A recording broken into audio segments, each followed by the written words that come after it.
we're going to be diving into the ST line of the vehicle and figuring out what this thing is all about. Now, first thing, the ST line is brand new for the 2022 model year, and that's going to be for Canada and the States, which is great. Ford pretty much did with the ST line Explorer what they did with the Edge. They essentially gave it the same kind of look as the Explorer ST, but with the exception of what's going on underneath the hood. As the regular ST Explorer has a 3-liter twin-turbo engine, but this thing has a 2.3-liter turbocharged instead. So getting underneath the hood, there's a latch on the inside just to the left-hand side of the pedals. We just pull that twice to open this thing up, and then just popping it open, we've got our hook, and in it goes. Now take a peek underneath the hood of this thing. So it's the 2.3-liter EcoBoost engine, the same that we're going to find in a lot of other Ford vehicles, and even in the lower trim levels of the Explorer, we're going to find this 2.3-liter as the standard engine choice. Power-wise, this thing can push out 300 horsepower and 310 pound-feet of torque, so a great amount of power looking at what can be done here. We can easily top up some fluids if we want to. Checking oil, a little bit more challenging. Like I'm 6 feet tall and I can just kind of reach it there. So if you want to, you can do it yourself. Just let your dealership handle it for you instead if you want to go that route. But overall, it is nice. Now, there isn't any sort of engine cover there, but we do have a brace along the top, and then we do have a fire shield just right along the very top on top of that. So many tops, too many tops. Great look.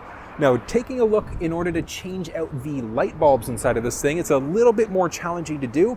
Not impossible, because if you're mechanically savvy, you'll be able to do it. It's not impossible to do it yourself, but you could also just wait for your Ford dealer to do it for you when you've got your regularly scheduled maintenance. Now, one thing about the Explorer ST line version of the vehicle, if we take a look, we've got this Explorer badge along the very front end, which is very similar to what we'd find in the XLT Sport appearance package. So a little bit of a meaner look instead. Beautiful LED headlamps there. We've got our fogs a little bit further back. On top of that, we've got this gorgeous grille. Now, one thing you may not be able to see from your vantage point there would be just underneath the Ford badge, we do have a front-facing camera. So we've got a front-facing camera, we've got our side mirror cameras, as well as our backup camera. So this thing has a full 360 view, which is unbelievable. So you can literally see what's going on behind you directly in that middle screen, so in that Sync 3 media screen, which we'll get to that one when we get inside the vehicle. But looking at this black look inside of this thing looks absolutely incredible. There are some other ones, like when we get into the reds and the whites, where it contrasts nicely with some of the black highlights that are going to be standard in the vehicle lineup. But beautiful look there. Moving down, we've got a nice part of the bottom part of the bumper there, which contrasts nicely with that little bit of plastic inside of the bumper itself.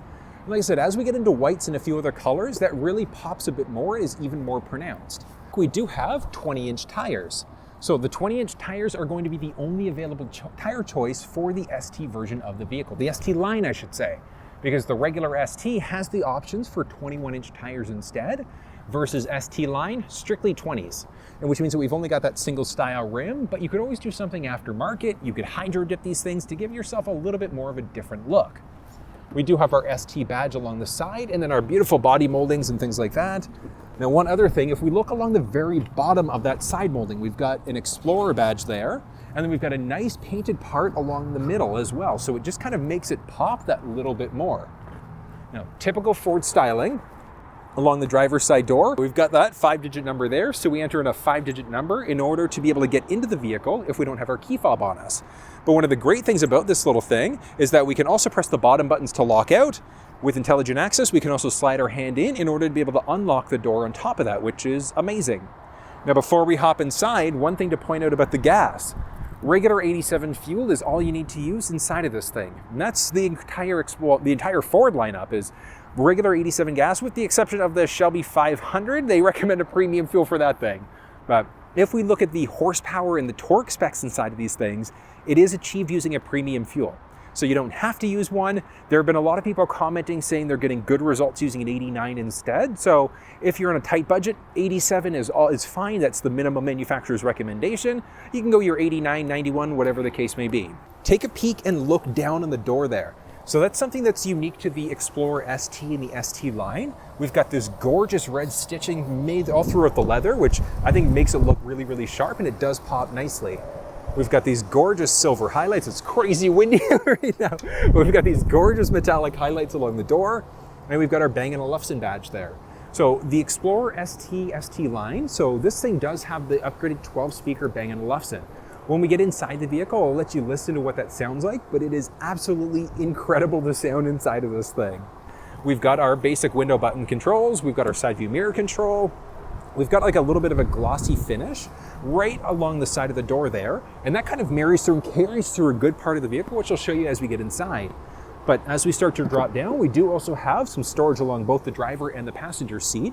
I mentioned earlier to get underneath the hood, just to the left of the brake there, so we just double pull this in order to be able to get underneath. But one of the great things, look down. We've got this beautiful hair. Let me get out of your way a bit. We've got this gorgeous ST line scuff plate that's going to be standard inside of this vehicle. And it'll be different, obviously, if you're in the ST, it'll just say ST there, but beautiful look overall, and it's a nice metal there. Now we do have a beautiful carbon fiber look right along the entire dash, like the lower part of the dash. Absolutely gorgeous. But I think it does make it look nice. And the red stitching that we've got on the door, it carries through a lot of other parts of the vehicle. So it's on the steering wheel, on the seats, and a number of other things. But let's hop inside so you can see what's going on with the first, second row. We'll take a look at cargo dimensions and things like that in a second. As I mentioned, the red stitching that we've got along the door, we can see that right along the steering wheel. And then if you kind of move down towards the armrest, we do have that red stitching in the armrest itself. So it does look very, very nice and very different from the different type of stitching we'd see inside of some of the other trims of the Explorer. But this is just going to be a basic look at the steering wheel buttons, the cluster screen, the media screen, and things like that. If you want a fuller in-depth look, you want to know how all of these buttons work, what they do, media screen, how that works, check down below because I've put together some crazy comprehensive walkarounds on how those things work. But let's look at some of the basics. So one thing you can't see from your vantage point, just by your left knee where that would be, we've got our trunk release. So we've got a power liftgate there, which is great. We've got fog lamps, as I mentioned earlier, and we've got a selector switch to figure out what's going on with our lights. I always just recommend keeping it in the auto setting. We've got a little button on the tip of the left turning stick, and that's going to turn our lane keeping system on or off. So let's fire this thing up. Push button start in the ST line, which is great. But button there, as I mentioned, it's going to turn our lane keeping system on, which works 3 different ways. So way number 1, if you start to veer over into a lane of signaling, bit of a steering wheel shake. Way number 2, gently nudges you back into your, it judges you. Amazing. Can you imagine your car judges you? You are doing this wrong. It'll gently nudge you back into your lane, not judge you. And then it also, the third way, it'll do a mix of both. So a bit of a steering wheel shake, gently nudge you back into your lane. Now this thing, the ST line, has a package called the Ford Copilot 360 Assist Plus. So ridiculous. We've got to like find an acronym for that. Like I feel like we're going through like Agents of S.H.I.E.L.D. right now. But the pad on the left-hand side is going to be for our adaptive cruise control system and our volume rockers and things like that. But the adaptive cruise is amazing. You turn the system on with using the button on the top right. You set your distance indicator on the top left. You do a press up or down in order to be able to set it at your whatever your current or ideal speed is. And then that system is amazing because if the car in front of you slows down, yours is going to brake. They pick up speed, get out of the way, yours will do the same. It'll either lower your speed to match what's going on in front of you, or it'll pick you back up to your max set speed on top of that, which amazing. Now we do also have another button with a steering wheel on it. So it's like steering wheel with some lanes. That's the lane centering system, which is your keeping system on steroids. I don't know, can I say that? I can say that, whatever, it's all good. So that keeping system is amazing, or the centering system is amazing. And the reason why is because the keeping system will nudge you back into your lane, but the centering system literally will keep you fully balanced in your lane as you go. So if you lose attention for a second because kids are screaming at you behind you, or you're gonna, badmouth the driver that's next to you, and if the road starts veering left, right, whatever the case may be, the wheel will literally turn and follow the lane as it goes. So it is an amazing system, not fully self-driving yet, and the Explorer doesn't have the option. So it does not have the option for the Blue Cruise feature, but hopefully by 23, 24, we'll see that inside of these things. Blue Cruise essentially is a completely hands-free driving experience. You're going to find that in some versions of the F-150, the Mach-E, and I believe that's it for now. Other ones coming soon. But we do have that option, and I do recommend, honestly, get to know the adaptive cruise control system if your vehicle's got it. It is so amazing once you get the hang of it. We've got a pad on the left-hand side that's going to control what's going on with that little cluster screen. So we've got a few different options that are available there. We can answer or hang up on a phone call, use a voice command prompt to change stations and things like that. But let's actually do a quick audio test.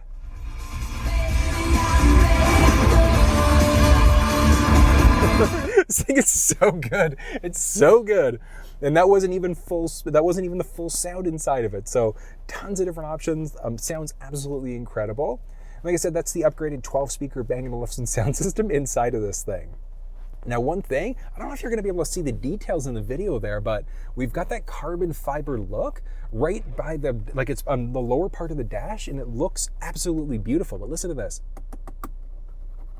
So it sounds amazing, it looks amazing, it feels amazing. It's not, I don't think it's a true carbon fiber, but it's really, really nice all at the same time. We've got our push button start there. And then just underneath the media screen, we've got a tray that's fully removable. So if you wanted to clean it off, you could easily do that. Now the media screen itself is great. It still is the Sync 3 screen that we're gonna find from last year's model of the Explorer, but it gives you Android Auto, Apple CarPlay support. That as of right now, it's still wired. So with Sync 4 that's available in some other Ford vehicles, you unfortunately can't just upgrade the software to Sync 4. It's a completely different underlying technology. But there are some different aftermarket solutions for the little dongles and things like that to give you wireless CarPlay and Android Auto and things like that. But I am in the process of reviewing one of those things, so I'm just waiting for the device to show up. Once it does, I'll put together a fully comprehensive review to see if it actually does work. But a few things to highlight about the screen itself. We do have factory navigation inside of this thing. So I'm just gonna kind of peel this display sticker for a second. If you wanna kind of flip around and look at the screen, we've got a fully responsive screen there. So we can easily adjust as necessary. We can do an easy pinch to zoom, which is nice. Now this thing does have factory navigation, but if yours, well, the ST line's gonna have it, but if you're looking at this video and you've got an XLT or you've got one of the base Explorers, factory nav won't necessarily be there. But one of the great things is that you do have the flexibility to use Google Maps, Apple Maps, and Waze directly through your cell phone. So you can hook your cell phone up Android Auto, Apple CarPlay to use those map applications instead, which is great. We've got some pretty cool settings inside the vehicle. Like the driver assistance settings would be the big one. And let's just peel that aside for a second again. We've got our lane keeping system, which we saw earlier, blind spot system. So if anybody's entered the blind spot on either side of the vehicle, it's gonna highlight orange, letting you know that there's somebody there. We've got our trailer blind spot, which is even more amazing. So it's going to extend our blind spot to not only just cover your vehicle, but also the dimensions of the trailer that you've input inside of the vehicle on top of that. A few other options that are available there as well, which is great. So there's a lot of flexibility there. I just wish that we were in the Sync 4 system, but I think like the Explorer should be due for an upgrade in the next year or two, and we should get a nicer look instead. Now, as we start to look down a little bit more in the center stack, we've got our volume rocker there. We've got our tuning rocker off to the side. Tuning rocker is good because you can easily change stations, but voice command prompt, 97.7. Tuning to FM 97.7. So you can just change stations using your voice instead, and it's literally that simple to be able to do it. Now we do also have our 360 camera, so that's going to come as a default inside of this vehicle, the ST line of the Explorer, which is amazing. I showed you the front-facing camera, side cameras, etc. So it's all stitched together to give us that full, here, look at this, full 360 view. So it looks absolutely beautiful. We can button press to change it to a front partial view, button press to get a full front 180 degree view instead, or we can just go back to our 360 view, and it does look absolutely amazing. Moving down, we do have heated front row seats. Not going to have heated second row seats inside of this thing, unfortunately, but we still at least driver, passenger, and the first row are taken care of. We do have a heated steering wheel, and it's heated all the way around. Dual zone climate control is going to be standard inside of this thing on top of that. We've got some base climate control settings there. Now moving down a little bit, we do also have a little storage tray, and it's got a 12-volt power point as well as 2 USB ports. So a USB as well as a USB-C. Here, let me drop you down a bit. There you go, and take a quick peek. So we've got a few USB ports there, and then if you move down a little bit more, here, let me extend you up a bit. Bam, up you go. We do also have our park reverse neutral drive and then our low gear. We've got a little phone holder there, so your cell phone, you could literally just drop it there if you wanted to. But we do have ambient light in different parts of the vehicle. Yeah, you're just not going to be able to see it. It's way too bright right now. But ambient light in different parts of the vehicle, which is nice. Now down from there, we've got an electronic parking brake, auto hold setting, which is going to hold, oh, that steering wheel's getting toasty. Whew. Ambient light setting, ambient light setting. Auto hold setting, which is going to hold the vehicle in place. So if we're in drive, we come to a complete stop, take your foot off the brake, and the car is not going to move. So it just keeps it in place. Rolling back into park, we've got our hill descent control and our traction control buttons. There are also a series of different drive modes. So as we move that drive mode switch, we've got our normal, we've got our eco, sport mode, and tow haul. And then back the other way, we do also have slippery, trail, and then deep snow and sand. And each mode will do something different. Like when you're in those slippery modes, it's going to play with your traction stability control to give you better wheel slippage handling for snow and ice conditions and things like that. Versus your sport mode, it's going to let your RPMs go up a little bit higher to give you a much more aggressive feel. Now moving back down a little bit more, so obviously this iPhone doesn't support wireless charging, but if yours did, there is a wireless charge pad just in front of the armrest. So we can adjust that and we can just kind of toss our phone there. This is the iPhone 7 Plus, and it can fit in that tray it'll just fit in there. So I'm gonna actually have to try it with like an iPhone 12 or 13 Pro or Pro Max. The Pro Max is a little bit bigger than this, but it should still fit. I think it's still gonna fit in there. It's gonna be a little tight, like a toyer, but it should fit. It should be okay. Now the armrest itself, as you saw there, nice and simple to open up. We do have a fully removable tray, and then there's also a 12-volt power point that's hidden in there on top of that. As we start to move up overhead, we do have an auto-dimming rearview mirror in this thing. We've got our base vent control, our base cabin controls, and then we also have a panoramic sunroof. So as you see that, you look up overhead, you can see that sunroof shade closing. We can easily open and close it as necessary. We can vent out the sunroof if we wanted to, so it just creates a little cross breeze, close it down, and then single button press to open it up. But as you see there, it's not the full thing that's going to open up. It's the majority, a good part of the roof. So a good half of the roof there that's going to open. We button press one more time to get that little bit of extra space overhead there. But absolutely beautiful look. And then just single button press in order to close it down again. Down it goes. Now, the seats in these things are absolutely, they're really comfortable. It's a mix of a cloth leather seat. If you look at the passenger seat for a second there, we've got a beautiful leather seat there on the main part, and then it's like a perforated middle insert, which is what we'd see inside of the regular Explorer ST. So it is nice that it's kind of married that look over, but a nice cloth leather highlight with that beautiful red stitching. Again, same thing. The red stitching on the door, the steering wheel, inside of the armrest, so it just gives it a very different look than what you'd find inside of some of the other trims of the vehicle. But overall, it's great. The headrest is actually multi-adjust, so we can lift it up and down, but listen. So we can literally snap the headrest backwards and forwards in order to create a little bit more of a comfortable feel for your head. So if you're a little bit shorter, you can kind of adjust that as necessary there. Click it, and it's set to go. But overall, this thing is nice. If we go back overhead for a second, we do have a sunglasses holder, nice slow drop. We've got our visor, vanity mirror that also has lights, business card holder, and this bad boy extends out and blocks all the sun that may potentially hit our eyes, which is great. But overall, like I said, styling is good. I do love the smaller details like the red stitching, the Bang Olufsen badge, because we've got an upgraded speaker system, and even the carbon fiber look across the dash, I think is absolutely beautiful. Ford did a really good job with the overall base design elements. It would be nice if there was maybe even like a black or like a red Ford badge in the steering wheel. I think that would kind of make it pop even more. But I do think that looks really nice. I just think that if it was like a red or black highlight to kind of match the Ranger or the F-150 Tremor, I think would look absolutely beautiful. Taking a peek at the second row of the vehicle, equally as comfortable as the front row, we do have the same type of leather with that cloth insert in the middle of the seat, and it's got a pretty decent amount of cushion in the butt area there, which is nice. So this is something I wouldn't mind being in this seat for longer distance trips and things like that. Now there are two different configuration options that the Explorer has. It's either going to be a 6 or a 7-seater.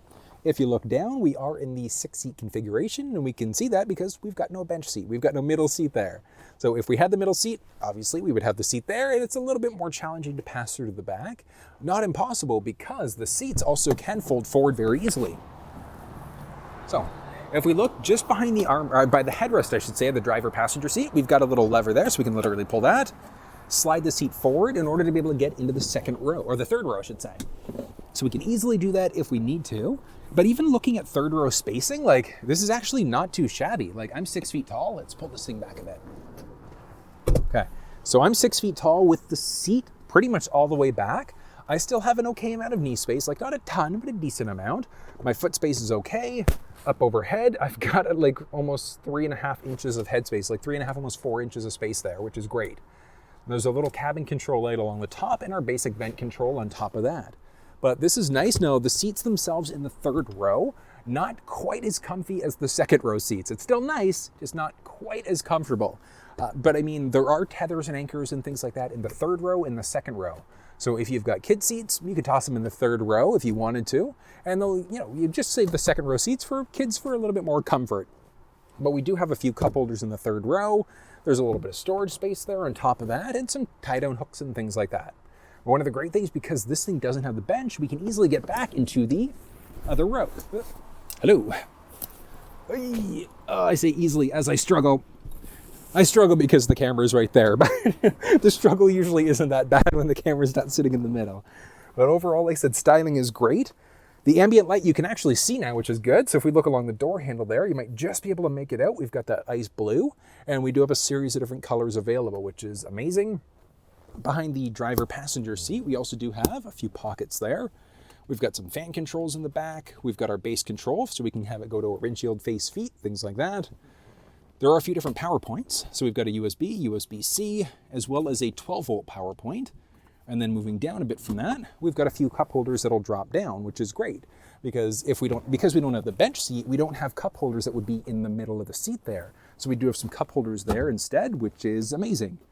Now overall, like I said, we do have very similar styling to what we would see inside of the front row. So we've got our nice metallic look there. We've got a speaker along the top and the bottom of the door, which again gives us that more fully immersive experience from that Bang Olufsen sound system. That same red stitching we saw on the door and along the seats, also in the second row. And one of the cool things about this seat is that we can move it forwards or backwards as necessary.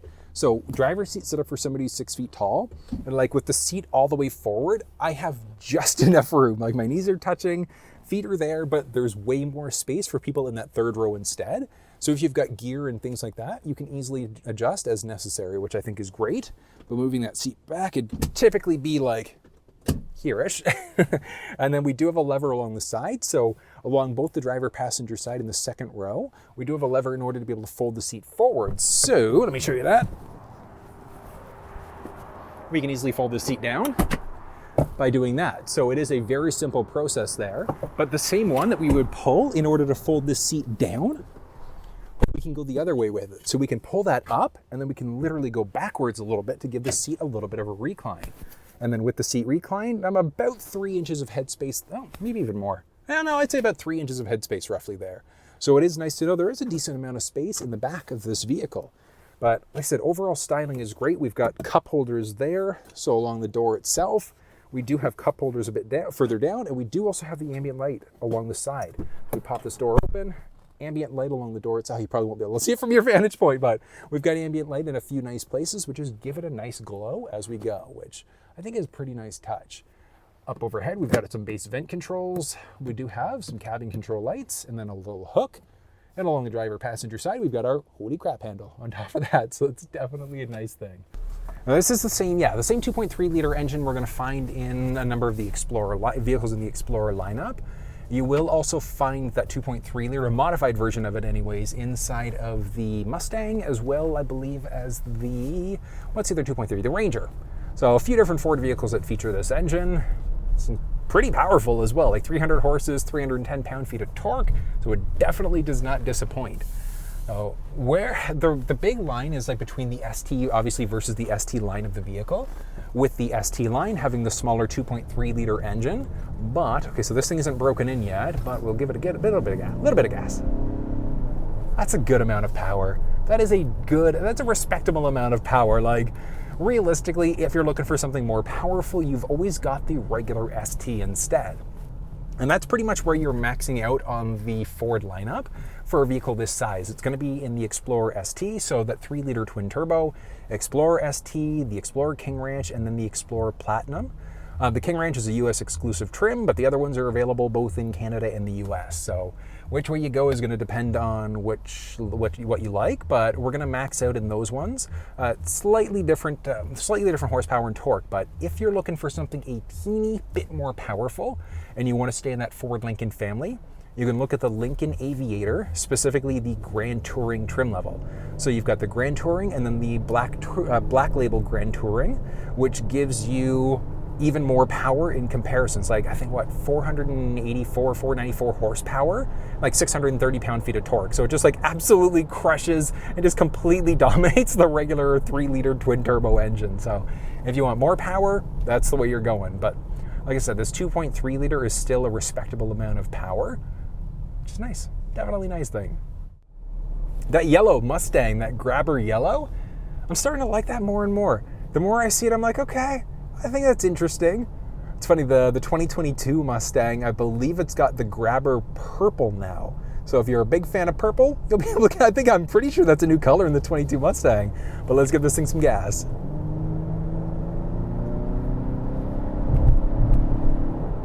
Okay, that is pretty nice. So this is the 2.3 liter engine, very responsive as you felt there. I'm gonna turn the lane keeping system on. Okay, lane keeping system's on, following with traffic there. I've got the lane centering system on top of that, which means that, in theory, as we go around bends, the vehicle should take over and it should do what it's got to do and keep me balanced in my lane because it recognizes the lane markings, but watch this. You technically do have to hold on to the wheel, so I will get a message on the screen if I don't put my hand back on the wheel right now, but this thing is fully responsive. It's literally, it's keeping me perfectly balanced in the lane as I go. And that's one of the great things about the full lane centering system versus just the lane keeping system. The lane keeping system is just going to gently nudge you back into your lane versus this lane centering system is exactly that. It's going to keep you fully centered in your lane as you go. I love it. I absolutely love this system, the way that it works. And one of the amazing things is that you don't just have to use the lane keeping system or that lane centering system on the highway. You can use it on just regular roads and things like that, like just regular driving. You could absolutely use that. Okay, there we go. And we're gonna go back to that 100 kilometers an hour again. And a truck in front of me is going like really, like it's going slower just to kind of pick up speed. So I'm just gonna stay in this lane so you can see exactly what's going on as we go. But the lane centering system it's literally taken over and it's kind of guiding me through this lane as we go. I've got the speed set at 100 kilometers an hour and there we go. Okay, I was like, I feel like I should be going slower. Yeah, and there we go. So 97 kilometers an hour right now. 96, and it's just because the vehicles that are in front, like directly in front of me, are going slower than the 100 kilometer an hour speed limit that I've got this vehicle set up for. 95. If I close the gap, it's going to pick up speed again, and the reason why is because I've closed the gap. So it's that idea of, have you ever heard like that 1 Mississippi, 2 Mississippi? Like you should be 2 Mississippis away from people in front of you. You're going to ideally be the second or third setting away. But I mean, you've got some options. Like if you're obviously on city streets, you could just be a 1 Mississippi away and doing it that way instead. So you've got some options. I remember when I was growing up, they used to have, was it chevrons? I think it was. So it was like V lines all over the place. I don't see those anymore, like at all. I don't think I've, not that I think, like, I don't think I've ever seen, like I haven't seen them since I was a kid. But here nor there, just a matter of timing things out, and with the safety settings and technology that are inside of this thing, it's great. Like, I can't wait for the Blue Cruise to come into the Explorer lineup, and really the rest of the Ford Lincoln lineup. I think it's going to be absolutely amazing. Being able to drive hands-free, if you look at that, hands-free as the vehicle shoots me back into my lane there is unbelievable. This is nice and comfortable. All right, and up we go. Formula Ford, Yorkdale Ford, they're all part of the same dealer group, but if you're looking for a Ford or Lincoln, amazing dealerships to work with. But that was a look at the 2022 Ford Explorer ST line. What did you think? If you have any questions, drop down in the comment section below and let me know. More than willing to talk you through any issues that you might be having. You can kind of bounce ideas off of each other and things like that. If you have an idea for a future video, let me know. But if you enjoyed this video, you want to see some more, give it a thumbs up and share it with your social network. And yeah, subscribe to the channel. That's amazing. I do put out tons of content all the time. Some of it is a little repetitive, just the nature of the type of videos that I do, but I am working towards getting into some more immersive type of content and different types of content as well. But until I see you next time, take care.